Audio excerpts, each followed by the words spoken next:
என்ன என்னடா பண்ணிட்டு இருக்க வேலை செய்யாம? சரிண்ணா சரிண்ணா சரி.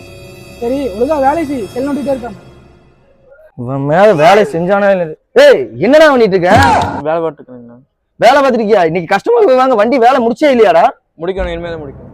எப்பப்பா ஃபோன் பேசல செல்ல நோண்டு. இவன் முதலாளி சொல்லிட்டு வச்சுக்கோங்க. ஒரே நிமிஷம் சார், ஒரே நிமிஷம். அவன் வேலையே செய்ய மாட்டானே, எப்பப்பா சும்மா உட்காந்துட்டு இருக்கானே. என்ன இந்த ஆளு இவனை பத்தி என்ன சொன்னாலுமே கண்டுக்க மாட்டான், அவனும் வேலை செய்ய மாட்டான். என்னமோ வந்துட்டு ஒத்து வந்து பார்ப்போம். என்னடா அந்த வண்டி இன்னைக்குள்ள கொடுத்துருவீங்களா டெலிவரி? கஸ்டமர் வேற கத்திட்டே இருக்கான்டா. முதலாளி நான் செஞ்சுட்டு இருக்கேன், அவன் இப்படி போன் பேசிட்டு போனாலும் எங்க போனான்னு தெரியல, வேலை செய்ய மாட்டேன். எப்படிதான் வேலை நான் செய்யுது? இதுதான் வரட்டும். நான் வந்துட்டேன் பாருங்க, நீங்களே கேளுங்க. எங்கடா போயிருந்த எவ்வளவு நேரம்? 985 வண்டி வேலை முடிஞ்சு முதலாளி. கஸ்டமர் டெலிவரி கொடுத்து வந்துட்டேன், அமௌண்ட் ஜிபே பண்றேன்னு சொல்லியிருக்காங்க, பாத்துக்கோங்க முதலாளி. சரி சரி சரி முதலாளி, வண்டிட்டு போறேங்க. பாத்தியாடா இவ்வளோ குறை சொல்லுங்க. அவன் என்னதான் செல்லணும்னாலும் அவன் வேலையை முடிச்சுட்டு வந்து தான் அவன் இது பண்றான். அதனால யாருமே வந்து முழுசா தெரியாம குறை சொல்லி பழகாது, சரியா? நீ நியூ இயர் வருது, இந்த அமௌண்ட்டு வச்சுக்கோங்க 2 பேரும், சரியா?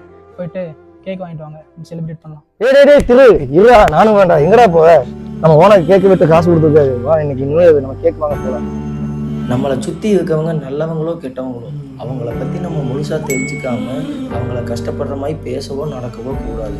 அவங்களுக்கும் மனசு இருக்குன்னு கொஞ்சம் நம்ம சற்று சிந்திச்சு பார்க்கணுங்க. ஸோ யாரும் இயல்பாக நினைக்க வேண்டாம்.